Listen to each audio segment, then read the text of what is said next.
Berjumpa kita sekali lagi di udara Ria 897 dalam satu lagi episod Kisah-Kisah Seram, Kisah-Kisah Misteri dalam rancangan Misteri Jam 12 bersama saya DJ Champion KC.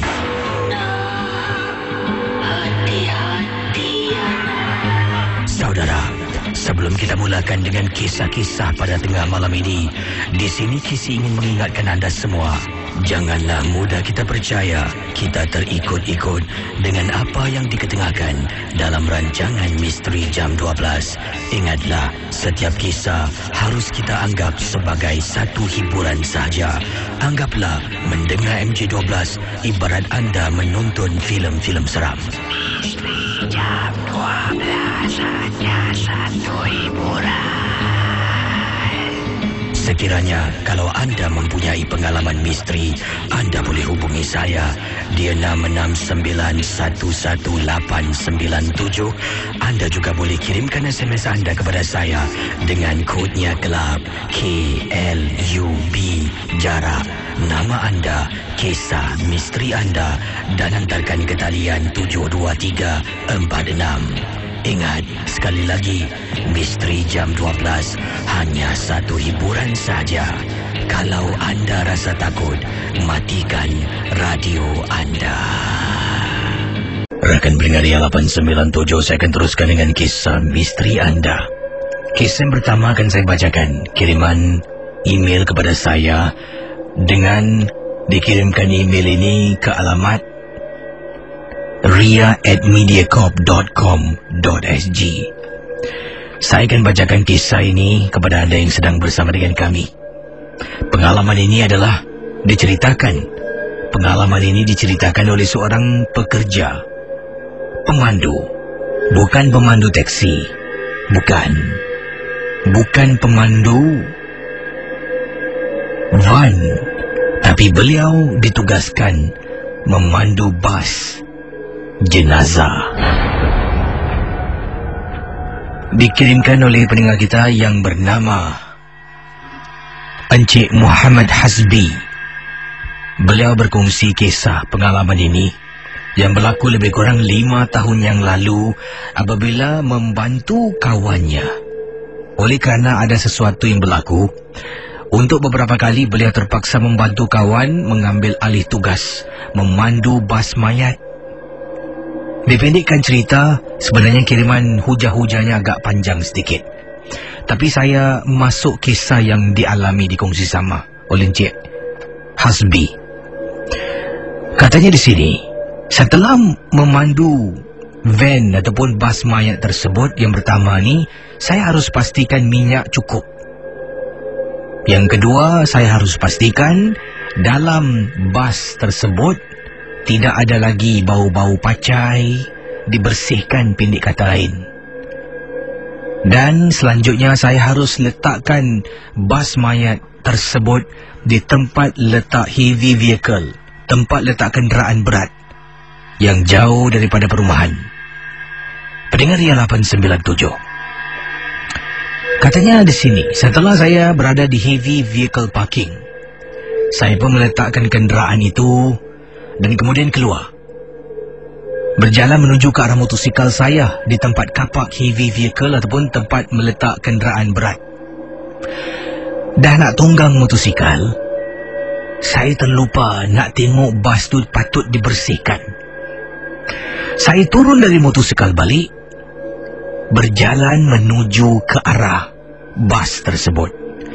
Jadi pendengar Ria 897, sekarang ini saya ingin anda bayangkan, tempat letak kenderaan berat ini, tempatnya kiri kanan semuanya bukan perumahan, malah sebelah kanan hutan, di belakangnya juga penuh dengan semak samun, sebelah kiri pula ada lagi tempat-tempat yang lain lah. Jadi beliau ni letak di tempat paling hujung.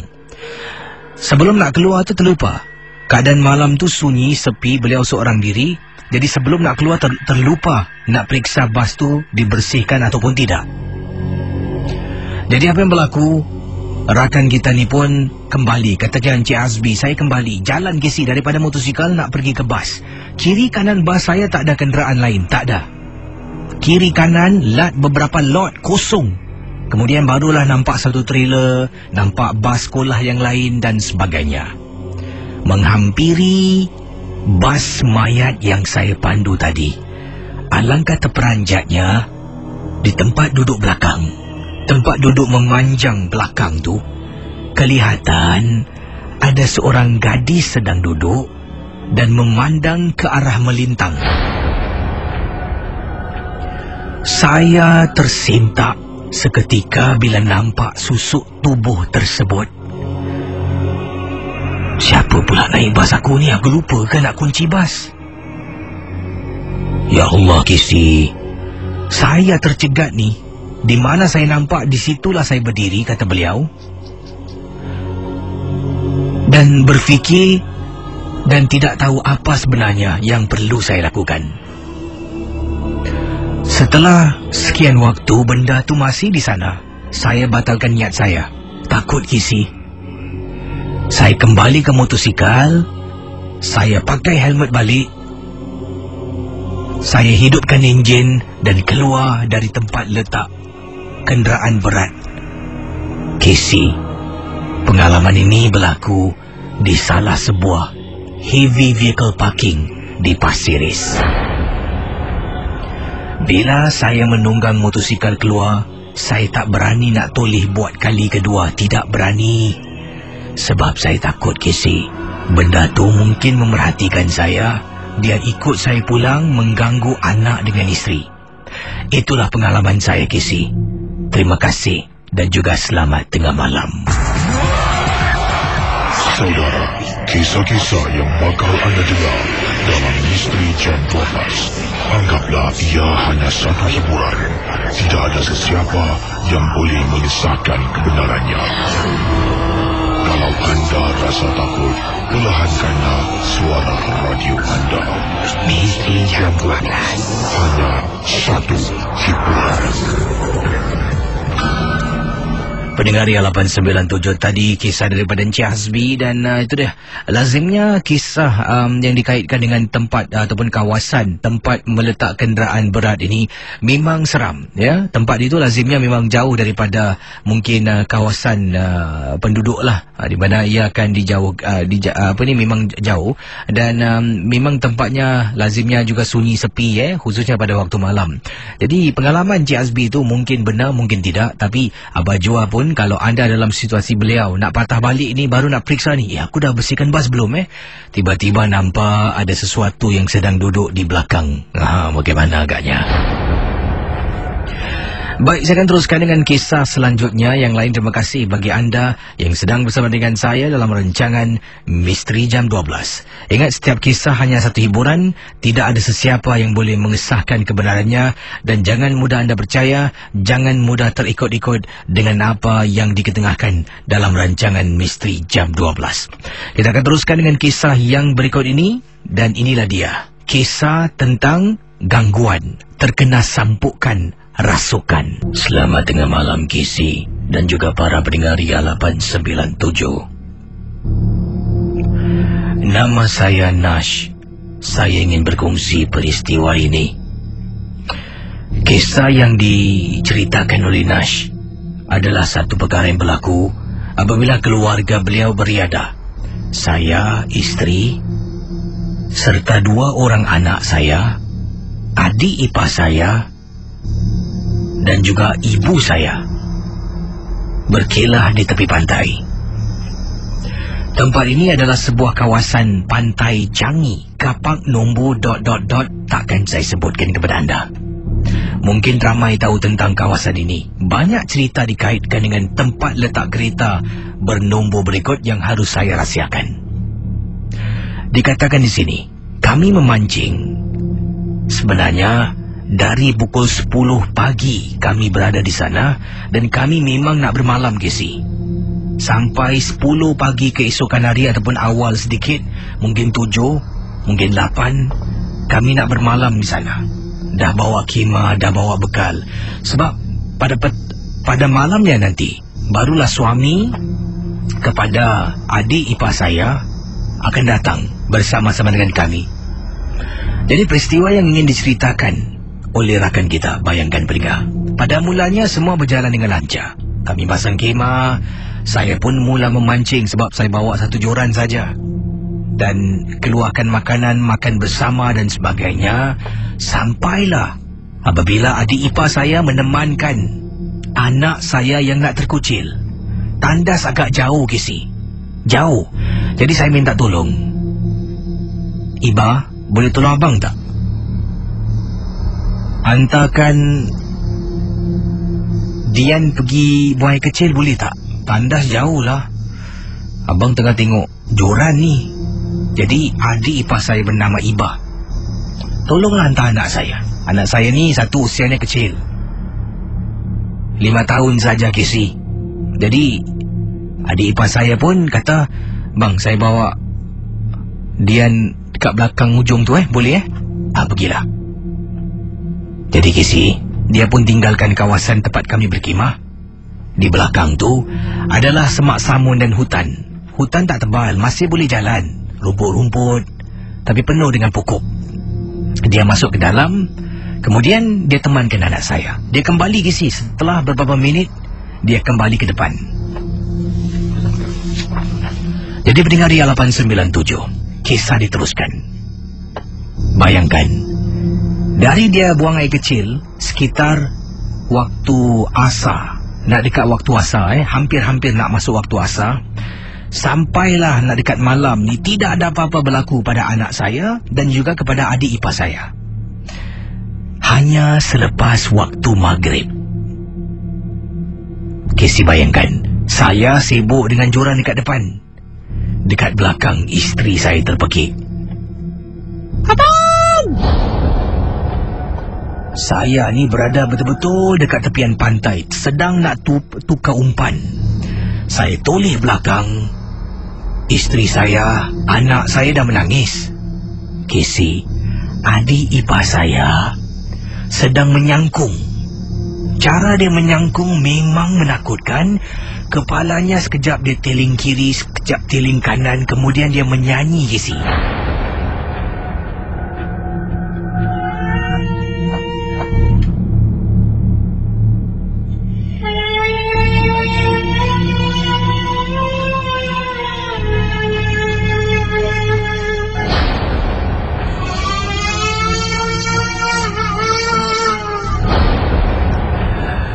Pendengar Ria 897, bila saya datang balik, dipendekkan cerita. Adik ipar saya Iba terkena sampukan, Casey. Terkena rasukan. Saya cuba berbual dengan beliau, Iba. Iba, dia tak layan saya, Casey. Iba, dia tak layan. Dia terus menyanyi dan kepala kiri kanan, dan saya memang terperanjat. Dia duduk menyangkung tu, Casey. Bukan menyangkung habis tau. Dia duduk menyangkung, kakinya masih bertahan. Seolah-olah ni dalam keadaan rukuk, tetapi kakinya tu bengkokkan sedikit. Saya berbual dengan dia nak hampir-hampir 15 minit. Dia masih tidak bergerak.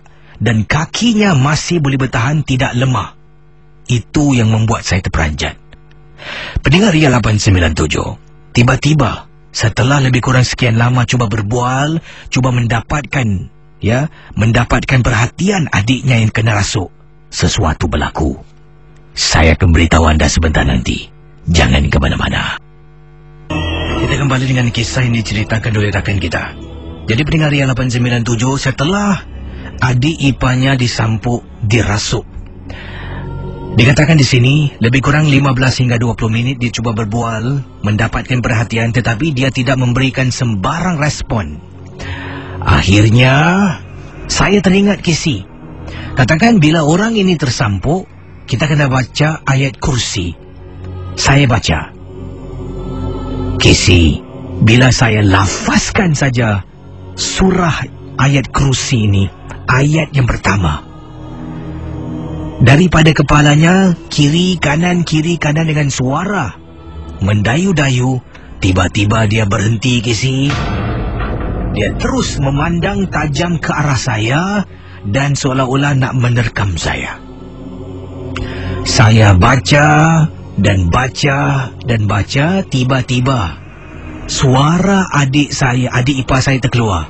Abang, tolong, bang. Abang, jangan baca, bang. Sakit, bang. Pendengar Ria 897, ibu saya mengatakan, baca. Baca terus, jangan kau berhenti baca. Ibu saya pun ikut baca, isteri saya pun ikut baca, anak saya di belakang tak henti-henti menangis. Kami suruh anak masuk dalam. Anak masuk dalam, kemah tu dizip, kemudian terus membaca dan baca. Adik ipar saya menjadi histeria kisi. Terpekik, terpukau. Bayangkan pendengar Ria. Nasib baiklah kawasan yang kami memancing, tempat tu tak ada orang. Orang paling dekat jaraknya kisi, jauhnya lebih kurang 100 meter dari mana kami berada. Saya terus baca dan baca. Ibu saya, isteri saya ikut baca. Kisi, kemudian baru dia bersuara, Tolong jangan apa-apakan aku, sakit, tolong, sakit.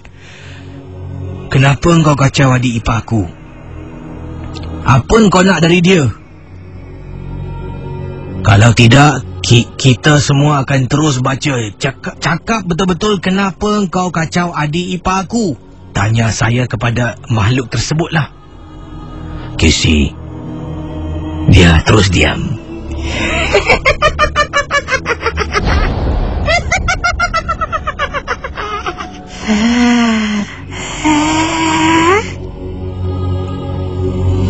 Dia datang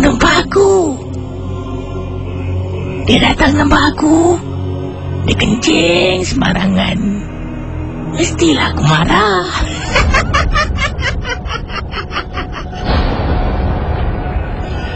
Pendengar Ria 897, cuba anda bayangkan.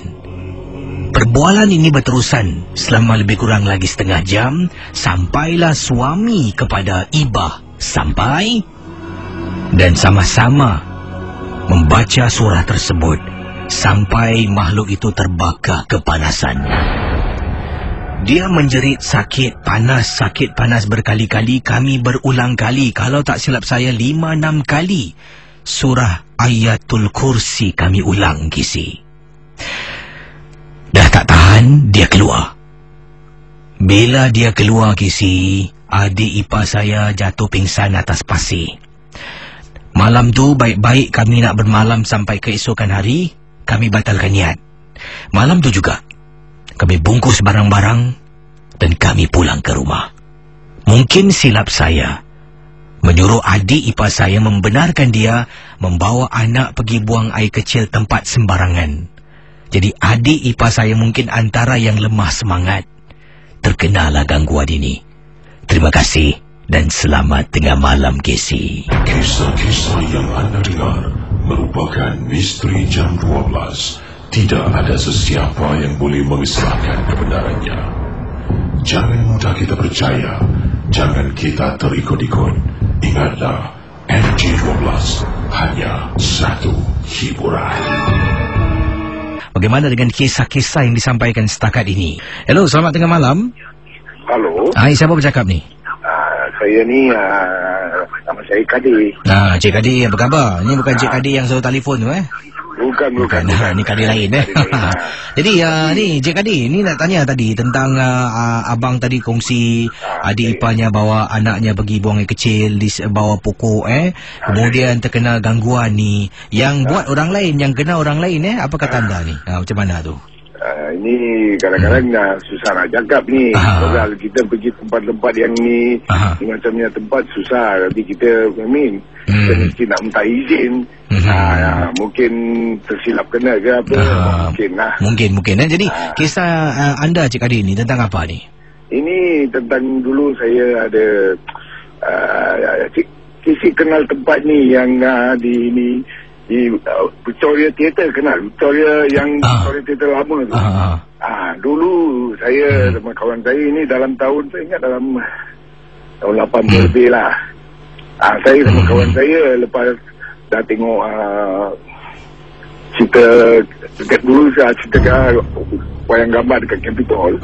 Lepas itu dalam 11 lebih kita nak balik lah.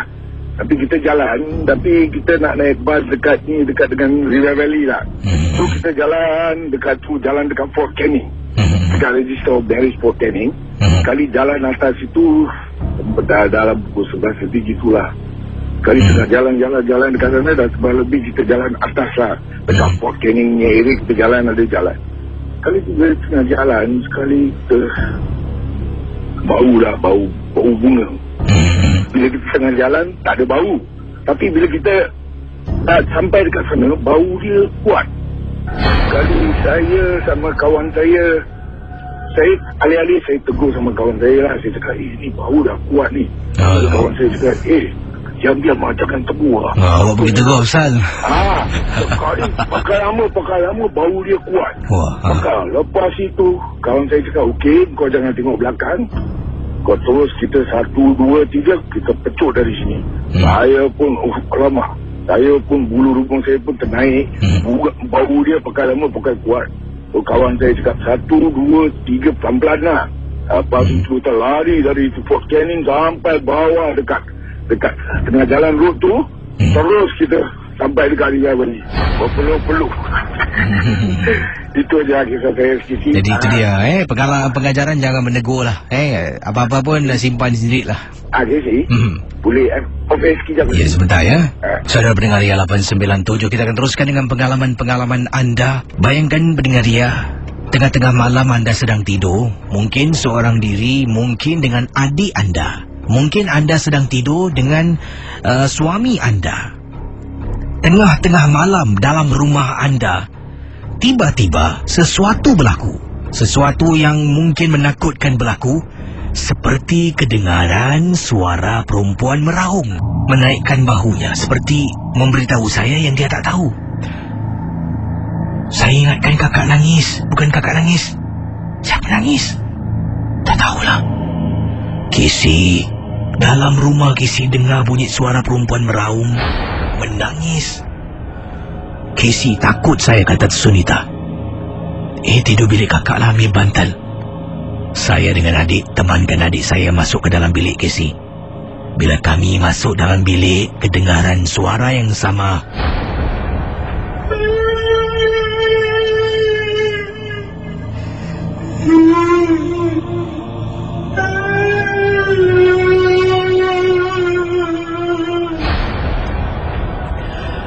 Rakan pendengar Ria 897, Sunita dengan segera capai bantal selimut, lari adik-beradik masuk dalam rumah. Sebelum saya masuk ke dalam bilik, sebelum saya masuk ke dalam bilik, katanya Sunita, saya kena tutup pintu, Casey. Tutup pintu bilik saya. Apabila saya berdiri depan pintu, baru nak tolak tutup pintu, terperanjat, Casey. Rumah saya rumah teres 1 tingkat. Ruang tamu saya betul-betul depan sofa tu ada tingkap yang boleh nampak bahagian depan rumah. Apabila dekat tingkap tersebut, kelihatan seperti ada seorang gadis, mulutnya ternganga sampai ke bawah, mata terbeliak sambil kedengaran seolah-olah suara itu datang dari sana.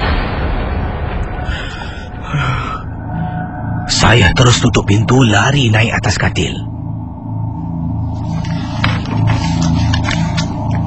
Katanya Sunita dalam kiriman email yang telah pun saya simak awal tadi, dia menceritakan di rumah sebelah rumah beliau, rumah itu telah pun dikosongkan sebab rumah sebelah dirompak dan tuan rumah telah pun dibunuh dalam rumah yang dimaksudkan. Bila tuan rumah dibunuh dalam rumah, suami dengan anak tidak ada dalam rumah. Jadi rumah itu terpaksa dikepung oleh pihak polis kerana nak menjalankan investigasi pada rumah tersebut. Pada malam yang sama, saya dengan adik terkena gangguan. Nampak Casey benda tu, Casey, depan tingkap saya. Adik tak nampak, cuma dengar suara. Saya dengar suara dan saya nampak susuk tubuhnya. Terima kasih Casey ya. Selamat tengah malam, Sunita, penggemar MG12 dari Johor Bahru. Saudara, kisah-kisah yang bakal anda dengar dalam Misteri Jam 12, anggaplah ia hanya satu hiburan. Tidak ada sesiapa yang boleh menyesatkan kebenarannya. Kalau anda rasa takut, perlahankanlah suara radio anda. Misteri Jam 12, hanya satu hiburan. Okey, kita teruskan dengan kiriman-kiriman yang diteruskan dengan kisah misteri anda sebentar nanti. Di sini ada kiriman SMS yang saya terima daripada seorang rakan. Katanya, apa khabar Kisi? Khabar baik. Nama saya Pak Midun. Ya, nama klasik Pak Midun. Saya ingin ketengahkan tentang hal rasuk ni. Saya dengan isteri pernah tahu Kisi ketika menonton satu filem seram. Saya tak nak sebut nama filem tu lah, takut nanti orang tak nak beli pula. Jadi isteri saya ni memang ada sejarah di mana isteri saya pernah dibuat orang, dan dikatakan isteri saya ni senang terkena rasukan sampukan. Jadi setelah isteri saya pulih lah, dikatakan sihat daripada gangguan rasukan ini, dah masuk 2 tahun. Sebelum ini isteri saya memang saya tak bawalah beliau pergi mungkin ke tempat-tempat yang gelap, seperti mungkin kalau nak memancing tu tak pergilah tempat-tempat yang sunyi sepi. Paling-paling pun beduk jeti lah, saya takkan masuklah dalam-dalam sana, pergi Pulau Ubin dan sebagainya, kata Pak Midun. Jadi yang ini pula gangguan berlaku memang tidak diduga, disangka bukanlah kawasan hutan, bukanlah dalam rumah kosong, tapi dalam rumah sendiri sedang menonton DVD filem seram ni lah. Saya dengan isteri sedang tonton. Jadi pada mulanya okey, tak ada apa-apa. Jadi setengah jalan sedang menonton, saya tiba-tiba rasa meremang bulu rumah saya. Saya pun tidak indahkan. Pada isyarat yang pertama, katanya Pak Midun, saya tidak indahkan tentang tanda yang saya terima itulah, tentang bulu rumah saya itu meremang. Saya terus menonton dan entah macam mana, saya pusing tengok isteri saya. Casey, isteri saya dalam keadaan saya rasa ni dah terkena rasukan. Dah kembali macam dulu, 2 tahun yang lalu sama. Macam inilah dilakukan. Dia akan duduk atas kerusi, dia akan duduk bersila. Dia akan pandang satu daerah, satu kawasan ni. Saya tak tahu apa dia tengok, tapi dia akan merenung tempat tu. Dan bila saya tengok, saya terperanjat tau Casey. Jadi diberitahu oleh seseorang yang merubat isteri saya ni, dia memberitahu kalau isteri saya kembali macam apa yang berlaku 2 tahun yang lalu, saya dinasihatkan supaya berdiri di belakang isteri saya dan pegang tengkuknya dari belakang tu sambil saya tekan, sambil tu saya kena baca surah berikut ini. Saya pun bangun Casey. Bangun, saya pergi belakang isteri saya, dekat tengkuk di belakangnya saya tekan. Saya baca surah itu, isteri saya meraung kesakitan. Yang saya tekan, kalau kena pada orang biasa, takkan rasa sakit. Tapi yang ini dia sakit meraung. Dah tahu dah isteri saya dah kena ni.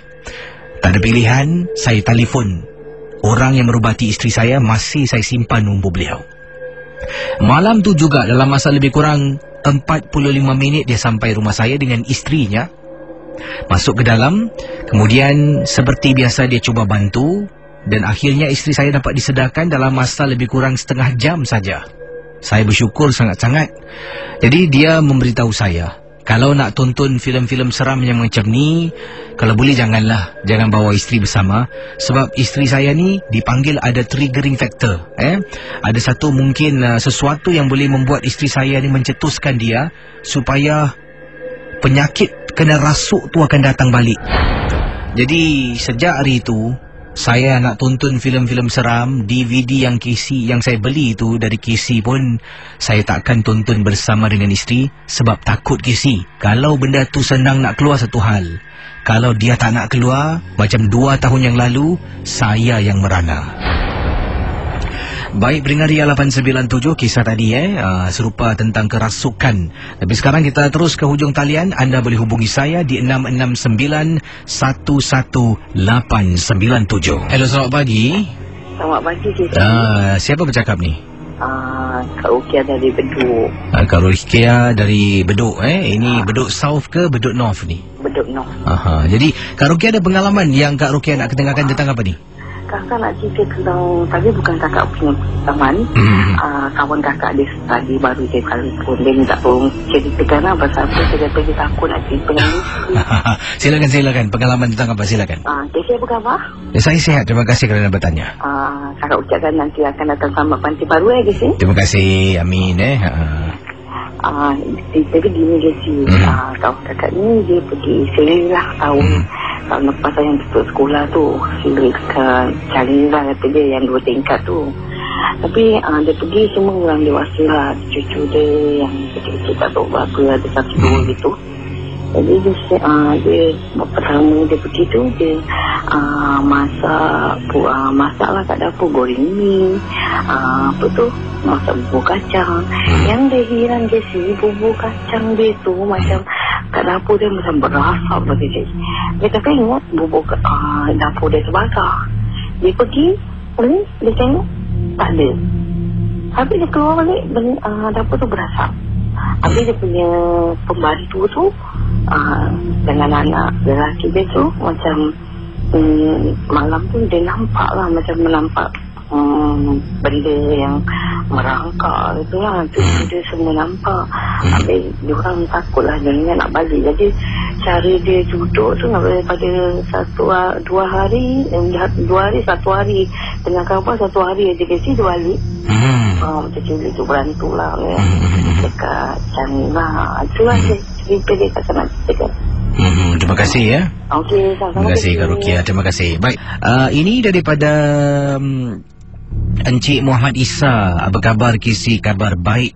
Saya nak ketengahkan satu peristiwa yang ini katanya berlaku pada tahun lepas. Saya ni adalah seorang pengawal keselamatan, tapi tahun ni saya dah bertukar dengan syarikat yang lain. Tahun lepas ni saya bertugas dengan syarikat ni hanya untuk sementara waktu. Sebabnya syarikat yang dimaksudkan ini tidak cukup orang. Jadi syarikat lama saya ni memang ada satu tabiat, suka hantar orang sana sini tau. Kita tidak akan jaga di tempat yang sama dalam sekian waktu yang panjang. Kadang-kadang saya kena jaga tempat ni, nanti 2-3 minggu kena tukar tempat lain. Dan ini membuat saya rasa marah, dan ramai pekerja syarikat ... ini tidak puas hatilah sebab senang-senang tukar. Ada kalanya nak perlu merancang perjalanan, tukar waktulah untuk keluar rumah dan sebagainya. Jadi Encik Muhammad Isa menceritakan, saya ditugaskan untuk menjaga sebuah kawasan ni. Jadi ini merupakan sebuah sekolah privat di Singapura. Apa yang berlaku dalam sekolah ni, biasalah kita kena buat routine check, di mana kita kena naik daripada lantai 1 sampai ke atas, dan kita harus pastikan bahawa setiap pintu tu dikunci dan bangunan tu memang kosong pada waktu-waktu tertentu. Tidak ada sesiapa dibenarkan naik ke atas kecuali mendapat kebenaran dari kami lah. Jadi waktu sedang saya berjalan ni di koridor sekolah privat di Singapura ini, saya ternampak ada seorang budak ni tau Kisi. Ya, sekolah ni adalah sekolah campuran sebenarnya. Jadi ada seorang budak perempuan ni, Mak Salih lah, dari jauh sedang berjalan menuju ke arah salah sebuah bilik lah. Jadi dari jauh saya nampak, budak ni kenapa dia belum balik-balik? Sekarang ni dah waktu larangan, memang tak boleh ada dalam sekolah. Saya pun panggil, "Excuse me miss, excuse me." Dia tak layan saya Kisi, jalan terus menunung.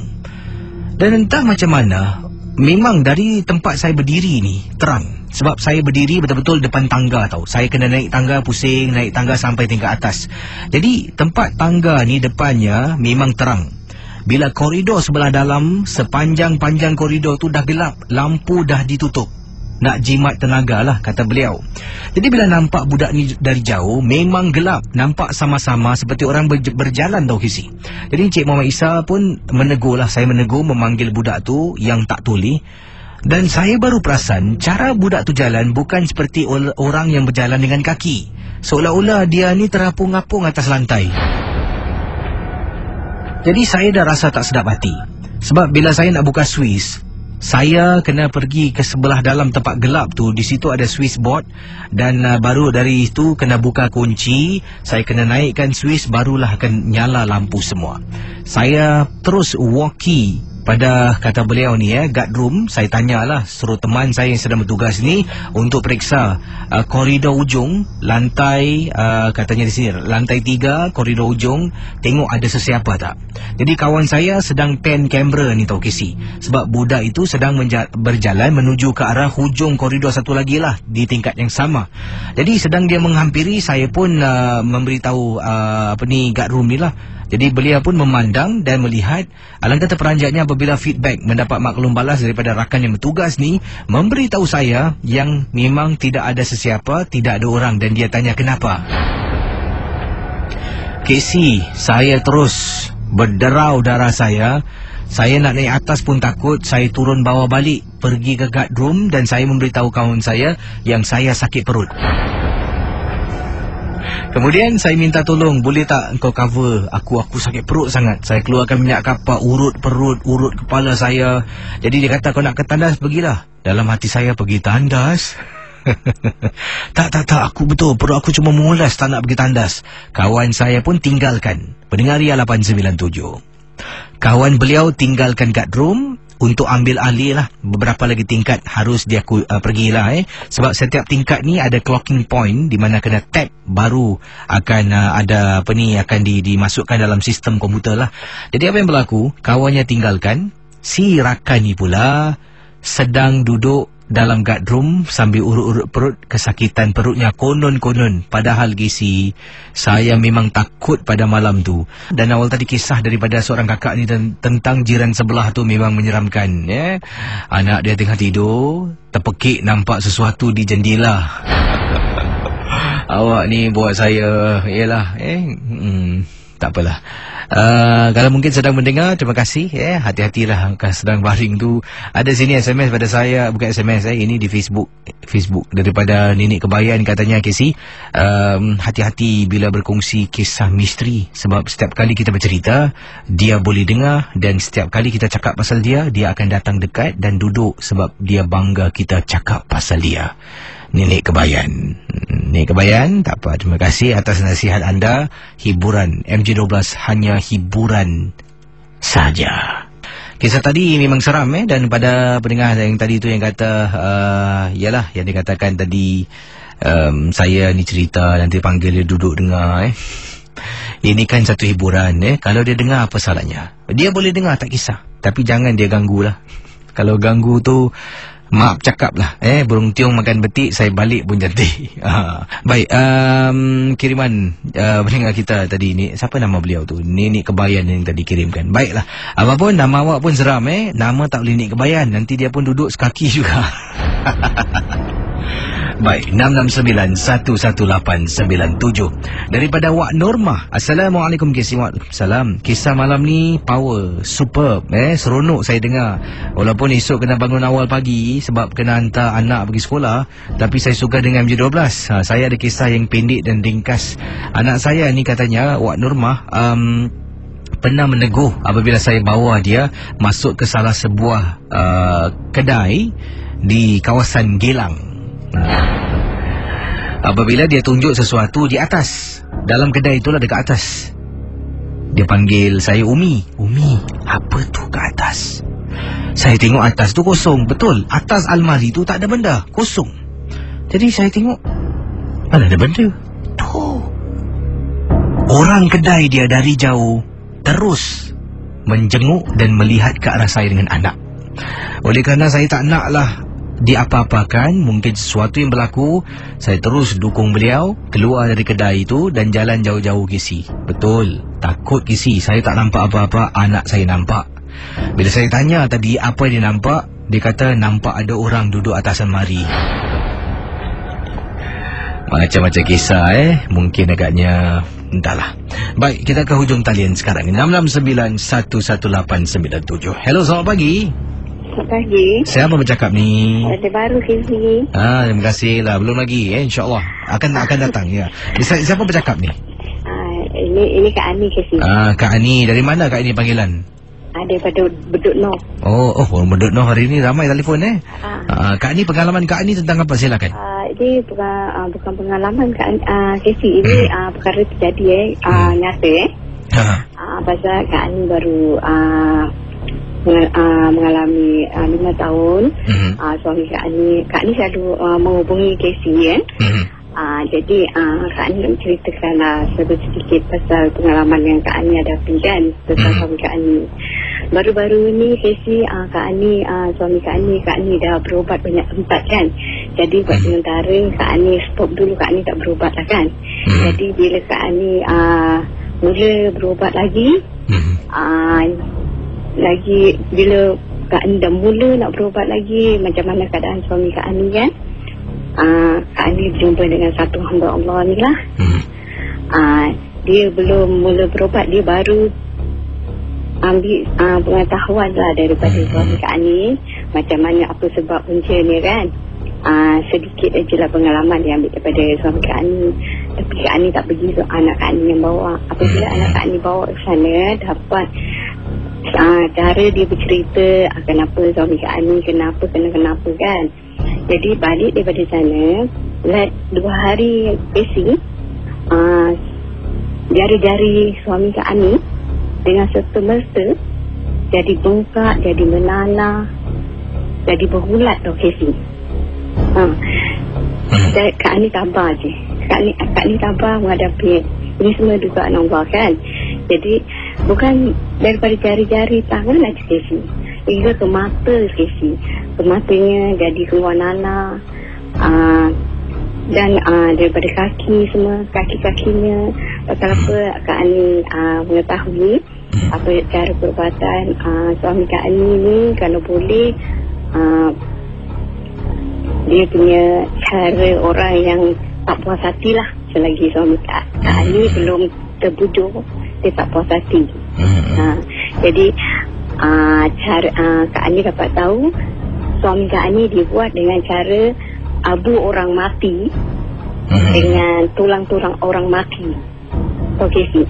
Jadi Kak Ani punya suami ni, dia punya jari-jari kaki semua terbelah sih.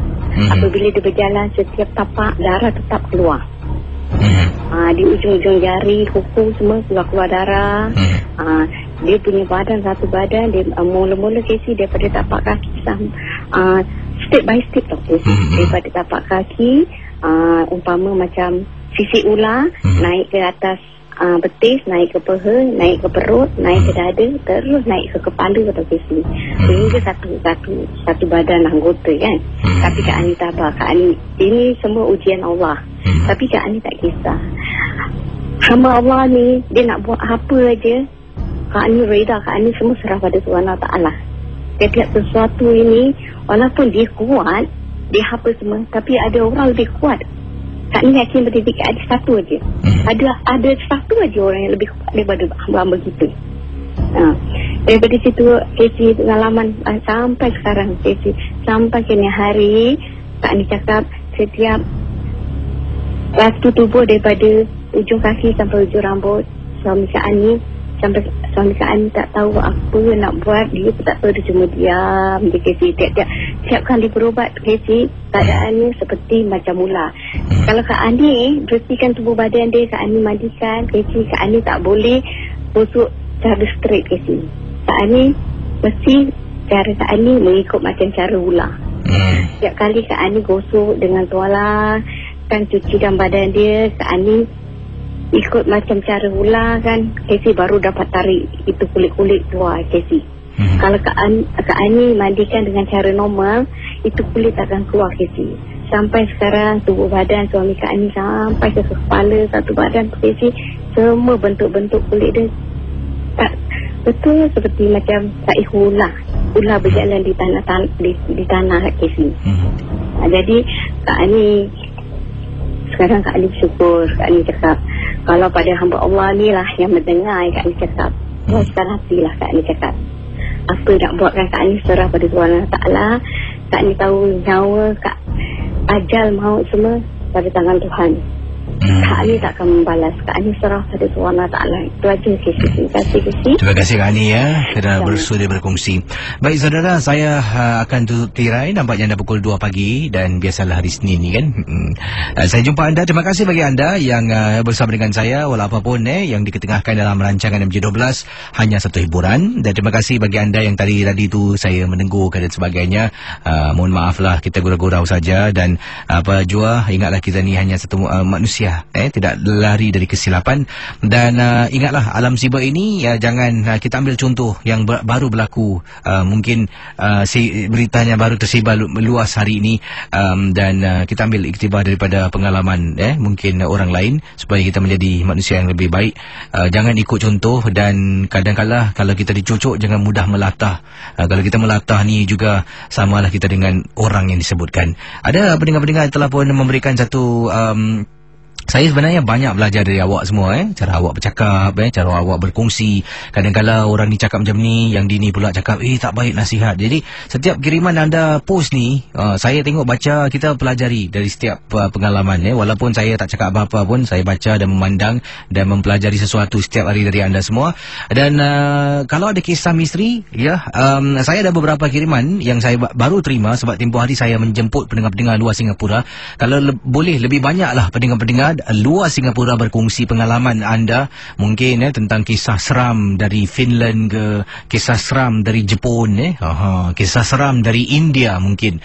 Boleh emailkan kepada saya ke alamat ria@mediacorp.com.sg, ria@mediacorp.com.sg, dan anda juga boleh kirimkan kepada saya ke alamat misteri jam12@gmail.com. Jadi terima kasih bagi anda yang sudi bersama saya, yang telah pun kirimkan email kepada saya. Terima kasih diucapkan, dan semoga kita berjumpa lagi esok malam dalam Kelab Kelakar Seram. Terima kasih dan selamat malam.